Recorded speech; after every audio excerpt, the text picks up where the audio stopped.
Hi, this is Lisa Starr, and it's the Natural Time podcast on YouTube. I also have a regular podcast that's audio only on the major platforms that airs Monday, Wednesday, and Friday. And on the weekend here, I try to simplify the Mayan calendar that we call natural time. And so I will be giving you basic entry-level explanations of the astrology we're moving through.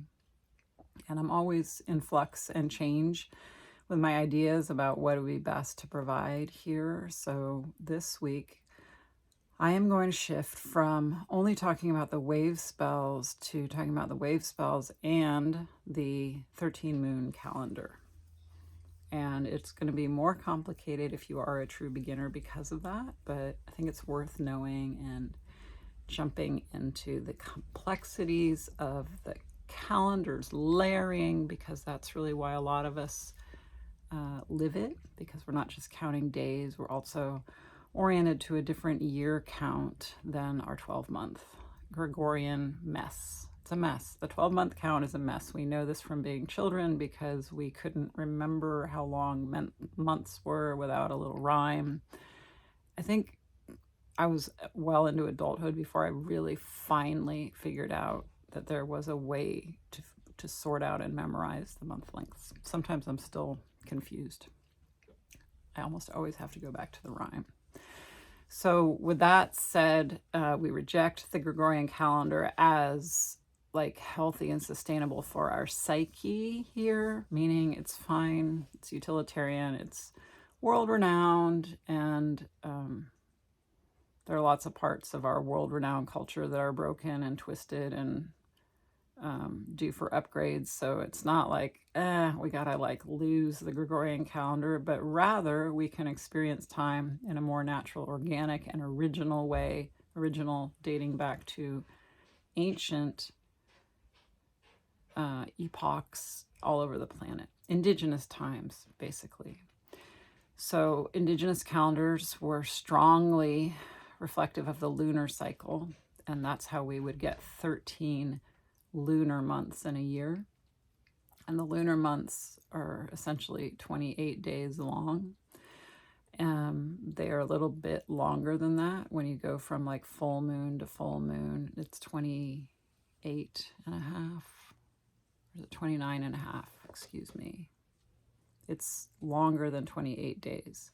But we're also referencing the women's menstrual cycle is really at its most regular, regulated, even is 28 days. And that's because our menstrual cycle is a response to the moon, I guess. Like, I don't know the high science of that, but that's the presumption. Like menstrual and month are like similar word origins. So the way that I would explain it is just that we can get a 13th month in a year if we use 28-day months. That's pretty magical. So imagine that you have 12 months that are all over 28 days by 2 or 3 days. If you take all those extra days, you can have another month, which is believable, right? Because 12 times 2 is 24, and we would only need like another 4 days from 4 other calendar months that are 31 days long for that to make sense. But when we do this, we have a calendar year that is divided into 13 28-day months. It's very even. There's one extra day because 13 times 28 is 364. And the way we experience that in the Mayan count is by having a day between years, which is always July 25th, because that's the other important component. If you're a beginner, the Mayan year starts on July 26th. Like, that is fixed. It's always that way. It's never anything to do with the 1st of January, etc. It doesn't have anything to do with winter, actually. It's kind of a opposite, polar opposite, perceptive or origin point for a year, which is to start the year in the abundance of summer, the height of harvest. and finish in that. Whereas we are acclimated, at least in the Northern Hemisphere, to see the new year coming in the scarcity of winter, which isn't bad to start sort of in emptiness, but there is just kind of like a tonal shift, right, if you start in abundance. So we're well into the Mayan natural time, 13 moon year, and that's why I wanted to mention it, because the 13 moons are also a wave spell. I've been talking for a while here about the 13-day wave spells. We are just beginning essentially a new yellow warrior wave spell of 13 days, and I will talk endlessly about the tones that we move through. But the 13 moon year is exactly replicating a 13-day wave spell. We also have 13-year wave spells, honestly. So they're always, the count of 13 is always the same descriptive stages. There's always a magnetic first stage, and then lunar is number 2, and 3 is electric, 4 is self-existing, 5 is overtone, 6 is rhythmic, 7 is resonant, 8 is galactic, 9 is solar, 10 is planetary, 11 is spectral, 12 is crystal, and 13 is cosmic. And they're all lined, not lined really, curved into a wave form.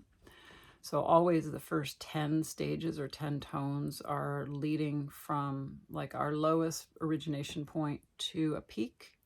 The 11th stage, tone, moon, day, year is always a wave breaking, collapsing. So 10 stages to build and 1 stage to break. And then the 12th and 13th are the settling of a wave that has broken. And so a breaking wave is a crashing wave. That's what it is. So again, I'm telling you all this because I think it's an important time of year that we just had the 10th moon, the moon that moved us to the very peak of our accomplishment or our growth. And now we're in the moon where for 28 days it is a wave breaking. And I just feel like you need that information. I don't want to sort of skirt that. It doesn't have to be a rough ride. It's just different, right? If everything is moving like in a line that is kind of like solidly or constantly growing, like you don't see waveforms that like zig and zag on their way up. They go up. There might be slowness at the beginning and acceleration toward the end, but it is a climb that's pretty even and in one direction. And so there's a way that moving through the first 10 stages or the first 10 moons is thick and dense in a feeling state at points or complex for us, but we're basically riding that part of the roller coaster that goes click, click, click, click, click, click up. Now we're on the downfall and we're not even on the tracks. Like the roller coaster ride goes up and then it just launches you. And fortunately, it's all picture metaphorically of water. We're not going to break as we fall, but we're going to feel disoriented or not on track per se. We're going to feel, sometimes I just describe it like it's topsy-turvy because you might be sort of feeling as if you're head over heels tumbling through the sky. I feel like part of what's beautiful about following this calendar is that we can be like sky jumpers, where you are not really afraid of that free fall. So you're not as like panicked or lacking the awareness where you could actually make a decision like to fly or float or glide once you're launched from this. The waveform has accelerated so tightly that it just launches us into space, and that you could do that kind of acrobatically with finesse. Like that might be another reason I'm telling you about this time, because with consciousness, I think it can be a little more poised or enjoyable. We're in just the first few days, so we have plenty of time, and it will intensify over the course of the 28 days. There are spaces within a 28-day moon month that are sometimes higher intensity predictably higher intensity as well. But right now we're just in it. We're in it. We're getting launched into space, and liberation and release are two words associated with this moon, with the spectral moon and the spectral tone. So it's not just chaotic, downfall. It is so much about dissolving and releasing, liberation. So that's another way I think that when we follow the calendar, we can notice that it actually feels kind of good, feels very good maybe, to have really fought or earned, fixed our focus on following a waveform toward the sky, toward this ascent that is all about bringing growth and accomplishment and achievement, and sometimes amassing something, materially, and then just saying, and I release it, I let it go. It is basically, a meditation retreat descriptor right there, is that you learn in the spectral moon that you don't need to hold on to anything. And if you let go of certain aspirations or certain achievements or certain, that you've amassed a bunch of things, then you tend to feel closer to divinity, or just unencumbered in order to be real with what is fresh and available. So that's what's happening right now, and it's fun to talk about. So I had to break in with this news bulletin.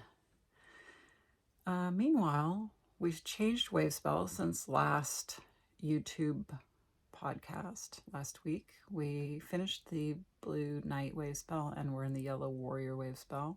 And one thing I said during my regular audio podcasts recently is just that there's a fluidity between these two wave spells because they are similar and analogous, and they are called analog partners, which is a very postmodern Jose Arguelles teacher, not original Mayan term for the relationship between two tribes that basically just their energy fields are supportive, dynamically supportive of each other. And they are basically like, it's like a brother sister. It's like a positive sibling relationship, best friends, BFF.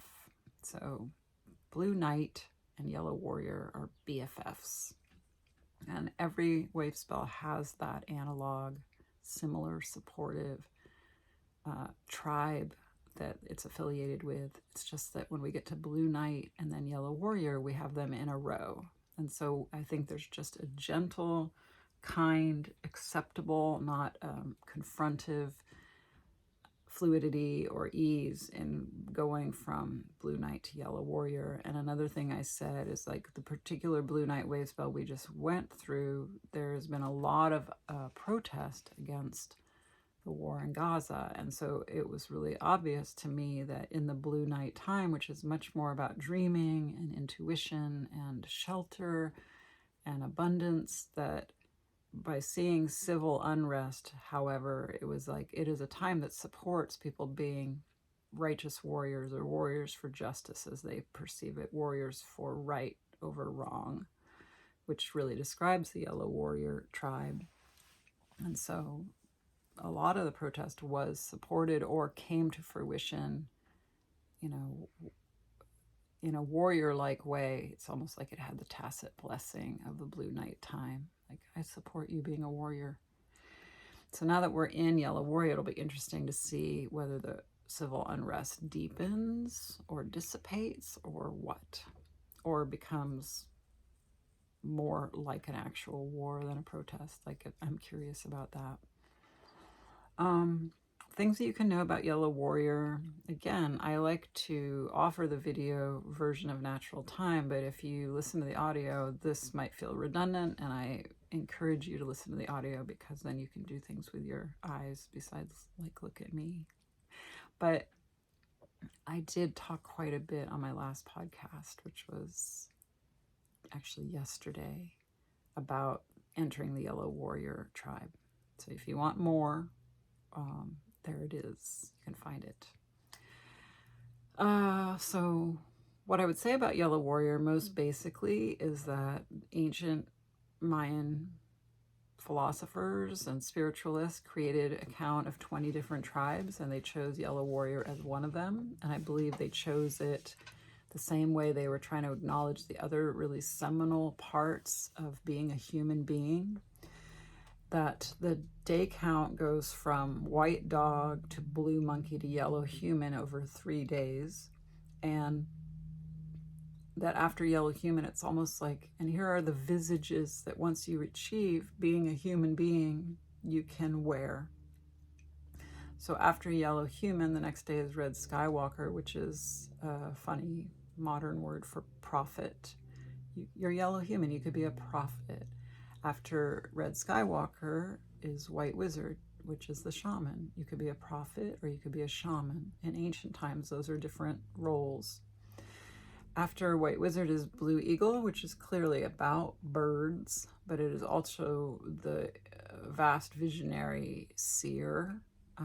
So you could also be a seer. You could be a prophet, you could be a wizard or a shaman, you could be an intense clairvoyant or a seer, or, you know, a brilliant intellectual advising the king or the court because you are so good at processing information and, you know, visualizing big picture ideals. And then after blue eagle comes yellow warrior, and you could also be a warrior, right? Now, the only really strong sets of, I think, ancient roles that I see missing in that formula would be farmer and homemaker, i.e. the woman who might stay in the hearth. I'm not sure I want to try to assess how that was in ancient Mayan times, but like those are covered. The farmer is covered under yellow seed way back in the beginning of the 20 tribes, and the role of being a mother is the first day. The first day is about mothering and creating life, red dragon. So anyway, I just wanted you to understand that yellow warrior is, to me, just kind of like, okay, this is one role a human can have in society, in ancient society. And since we're trying to like really resurrect some of the principles and best motifs of an ancient time here, that is what we're doing. That's what I'm doing. I don't like everything modern. I want to be fed things that feel more ancient and original. I think it's really good to just focus on those kinds of quote unquote jobs. You know, am I best a prophet, a shaman, a seer, or a warrior? And, you know, I think you don't have to be employed like on payroll to kind of occupy those roles as we move through them, or to be born in one of those roles and be really have a strong sense that you're affiliated. So yellow warrior is a warrior, and it just doesn't, there's a distinction that I've really come to understand, that the yellow warrior time is not the time that we go to war. It's the time that we live ready for war as it is presented. Sure, sometimes there's an order from some chieftain somewhere, somehow, that all of the soldiers have to go to war. All the warriors have to go to war, but often, or as often, it's about defending against someone who has made that, crossed that line toward us, and we are defending territory or defending people, humans, in their homes. So I think that yellow warrior is all about principle, like the right thing to do when those who are vulnerable are at risk is to protect them. And that yellow warrior, the tribe, the people that are born within it, and also the time when we move through it, especially for a longer length, like 13 days, we're going to be thinking as much about what our moral value system is as who we're going to fight. There are other really combustive parts of the Zolkin. I'm a blue storm, and I know firsthand, embodying that for a lifetime, that I am very combustive, i.e. inclined toward conflict. And so I think blue storm could be a much more disrupted moment of foment than yellow warrior at times. And there are other tribes where there's some similar part that is like, yeah, you could just have so much unrest then easily. So I think that Yellow Warrior can have unrest, but on a personality level, as we move through it, it's much more about being really trained and conditioned to being ready for fast action, like being like a firefighter living at the station, not able to just, run around and do whatever, but always be kind of ready for that call and really physically prepared. I think Yellow Warrior is for people that are very physically, like there's a lot of embodiment in the Yellow Warrior time, like taking care of our bodies or strengthening our bodies or wanting to be fit or focused. And same with our minds. I don't think our minds wander. It's kind of like a higher adrenaline moment. Fixed focus. I don't think it has to be anxiety producing. I think it's much more about learning a skill of overcoming anxiety. And the reason I want to say it and where I kind of want to close for this episode is Yellow Warrior, the hieroglyph that we originally, see as survivors way beyond the time where the Maya were most prevalent and strong and ascended in Central America. Like what they left us were hieroglyphs carved into their temples, and the hieroglyph for Yellow Warrior is of a shield. And so the reason that we have single focus and maybe feel less vulnerable so that we can advance, against a predatory force or toward overcoming someone who's, we have differing beliefs and feel ours are morally better. We're protected by a shield. And there's a word fearlessness, that is part of the Yellow Warrior like mythos, that we have fearlessness right now. And so we're not like emotionally invested in protecting ourselves because we're fearful or remembering times we were hurt in the past. Like we're just much bolder and I think less inundated with all the aspects of vulnerability that can feel, emotional and like I said, PTSD from before. Like there's just a way that gets cut off, and we get to be in resilience and dynamically trying to achieve or arrive somewhere where we are usually too afraid to go. So that's the beginning of it. And like I said, I'll be continuing to talk about it essentially 4 times a week. So trace me to where you can find more astrology if you want it.